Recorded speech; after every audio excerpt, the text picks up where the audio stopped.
Syederalun pengurus Partai Kebangkitan Bangsa PKB Aceh kompak mengenakan sarung saat mendaftarkan bakal calon anggota DPRA ke KIP Aceh pada Sabtu 13 Mei 2023. Prosesi pendaftaran bacalek PKB dilakukan secara serentak di seluruh Indonesia untuk semua tingkatan, baik tingkat pusat, provinsi, hingga kabupaten kota.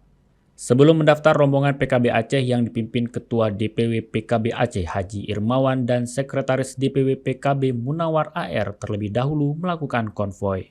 Kedatangan rombongan disambut Ketua KIP Samsul Bahri, Wakil Ketua Tarmizi, anggota Ranisah dan Akmal Abzal, dan perwakilan Panwasli. Ketua DPW PKB Aceh Irmawan mengatakan dalam pendaftaran ini PKB Aceh mengajukan 81 bacalek. Dari 81 orang ini terdiri dari 55 orang laki-laki dan 26 perempuan. Dan jika dipresentasikan 68% laki-laki dan 32% perempuan. Ia menjelaskan bacalek yang akan bertaruh pada pemilu mendatang memiliki latar belakang pendidikan yang beragam, mulai dari doktor, master, S1, hingga SLTA. Target kita ke depan, target kita tidak muluk-muluk, yang penting realistis.